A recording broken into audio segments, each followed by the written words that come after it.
for the Wahoos, but never in my worst dreams did I anticipate it was going to be that outcome. Yeah, I agree. I remember walking out of JPJ a couple of weeks ago and with Corey Alexander after a Virginia game, and we were talking about this game, and he said that at that point, he said if this Virginia team, which had just won, can't remember the game, but if this Virginia team goes to Blacksburg, they'll win. But if this Virginia team doesn't show up, they've got little chance. And he was right. And I think everybody who covers Virginia knew that we'll talk about that in more detail. But you just got the feeling that unless they were just had their heads on straight and had their games up to a peak level, that they weren't going to survive that game. We'll talk Virginia Tech, we'll talk UVA, we'll talk lineups, we'll talk Ryan Dunn's offense. We will talk potential lineup changes. We'll talk what happened against, even the Wake Forest win that causes for concern. Was it 0 for 10 from the stripe? 1 of 11. 1 of 11 from the stripe. They made their last free throw. The last free throw, that's right, winning. 1 of 11 on the stripe. We'll talk about that today. Interestingly, I was watching the post-game coverage on ESPN, and Joey Buckets still has Virginia in the NCAA tournament. Even after last night's, how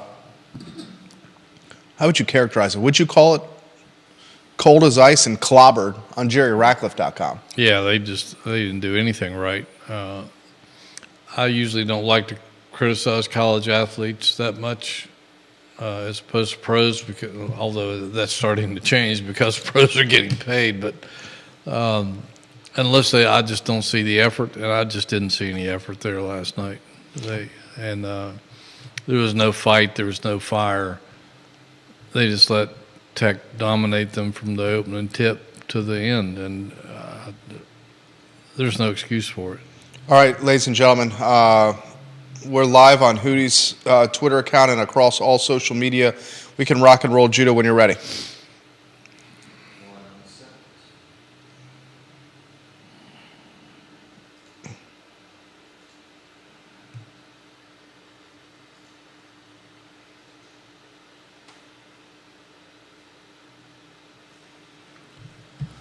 Guys, good Tuesday morning. I'm Jerry Miller, and thank you kindly for joining us on the Jerry and Jerry Show. It's great to be with you. We're about a mile and change from the John Paul Jones Arena, a mile and change from Scott Stadium, and a mile and change from Mr. Jefferson's University, the University of Virginia. And last night was a difficult time to be a fan of the orange and blue. And if you watch the Jerry and Jerry Show, you realize that we watch these teams as closely as any. Hootie Ratcliffe's been on the beat for 40-plus years. His tagline for JerryRatcliffe.com is the following: covering Virginia athletics since the beginning of time. And there's no one that knows Virginia athletics better than Hootie Ratcliffe. He was at Castle Coliseum. We'll talk about last night's debacle in Blacksburg. As bad a loss as I've seen in the Tony Bennett era, unfortunately against a nemesis of significant proportions. We're going to ask some fair questions. What's going on with Virginia over the last 3 games? They're 1-2 in that 3-game stretch, but very easily could have been 0-3. Squeaked by a whiskers, about a whiskers hair against the Demon Deacons. Got pummeled at the John Paul Jones Arena by Pitt, and then got pummeled against Virginia Tech and Blacksburg. I'm going to ask about Ryan Dunn and what's going on with his offense. Should we get Bond and Gertrude some minutes? And why is Andrew Rohde still getting significant playing time? All those questions and more, including this one: is Virginia an NCAA tournament team right now? Judah, if you could go to the studio camera, and let's welcome Hootie Ratcliffe to the program. My friend, the show is yours. Where do you want to begin after last night's debacle? Well, a couple things.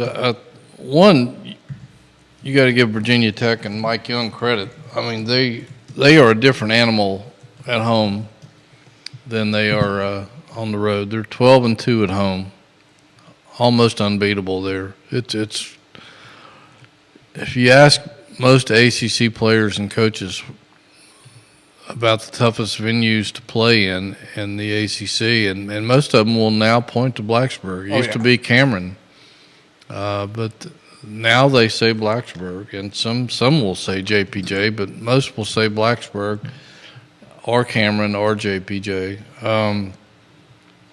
It's a tough place to play, particularly if you're not playing well. The crowd really gets into it. Mike Young is an excellent basketball coach. I think he's underrated. He had a really good game plan for last night. He learned from their first loss here. And Tech is terrible on the road. Let's don't overlook that. They can't hardly beat anybody on the road. So if you're going to beat them, you better beat them at your place. All that being said, I just didn't see any fire or any fight from Virginia's players from start to finish. And I know that's what had to be the disappointing aspect of it for Tony Bennett. He'll be the first person to tell you, and he's told us all year, and it's a refrain we've heard over the years from him in most cases, except when he has superior talent, is that if we're not right, we're susceptible to getting beat, and not only getting beat, but getting beaten bad. That's the sixth time this year that they've lost by 15 or more points, and that's never happened in his since 2012. Back in 22, they got beat that bad 4 times, but other than that, it's never happened more than 2 times in any given season. So this team is vulnerable, particularly when the offense is off. And if that's the case, I don't care how good a defense you're playing, it's not going to make up for it. So they were kind of behind the 8 ball going in to begin with, I think, just walking into an ambush and that everybody saw coming. And then Tech played its butts off. You got to give them credit. They wanted it badly. Their backs are against the wall. They know that if they want to make the tournament, they've got to turn on the gas now. They could still conceivably make it. And they came out and they hit Virginia in the mouth, and Virginia did not respond. They were soft. They let Tech be the aggressor, and that never changed throughout the entire game. Virginia Tech, maybe their best performance of the season. UVA, maybe their worst performance of the season. And it was an in-state rivalry game that means quite a bit to all of us that follow these teams very closely. Olivia Branch, welcome to the program. John Blair, I'll get to your comment here in a matter of moments. Viewers and listeners, commiserate with us, and I see your questions coming in here. Renee Pettiford, I'll get to your questions. Twitter, Facebook, I'll get to your questions here in a matter of moments. I have some of my own for the Virginia Sports Hall of Famer.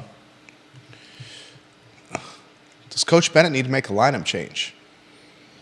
That's probably something he's looking at. I know that he trusts Rhodey, even though Rhodey's numbers might not bear out a starting job. There was a sequence in last night's game where Rhodey, the ball was in his hands as the shot clock was going down, and instead of taking the shot, he tried to make a play to free up some space to take a better shot, and it caused a shot clock violation. Almost a microcosm of Andrew Rhodey's season. Yeah, his offense has not been what we expected at all this year. He's shown a little bit of life in that regard in the past week and a half, 2 weeks, but that certainly hasn't been his strength. He plays pretty good defense. He's not a bad ball handler. He's a pretty good passer. Tony trusts him. And again, if you don't play defense, you're not going to see the court that much for Tony Bennett. So there are aspects to his game that helps, but offensively, he just has not delivered this season, which has come as a surprise to just about everybody because he lit it up at his previous school, St. Thomas, I think it was. We expected him to come in and be another guy in the perimeter rotation who could stretch the defense, and it just hasn't come to fruition. Who knows if that will continue to be a problem or if it's just a transitional thing. But a lot of people question why he gets as many minutes as he does. I think I was looking at the box score from last night, and I got it in front of me here. he played 16 minutes essentially, and he didn't score. If you take him out, I mean you gotta. I guess you got to give Harris more minutes. Harris did get more minutes. He played 24 minutes last night and made 3 baskets. And Tony Bennett commented at the end of his press conference last night that if there was any bright spot for his team last night, it was Dante Harris's competitive fire. That seemed to be the only guy out there who really cared and played with passion and was competitive. So I think Isaac McNeely probably could throw him in there too. He's played pretty hard, but we may see a little bit more of that now.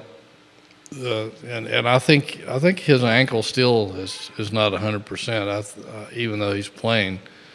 Tony mentioned that too. That you're saying Dante's ankle? Yeah, I don't think it's 100%. Yeah, so I think we may down the home stretch here we may see a little bit more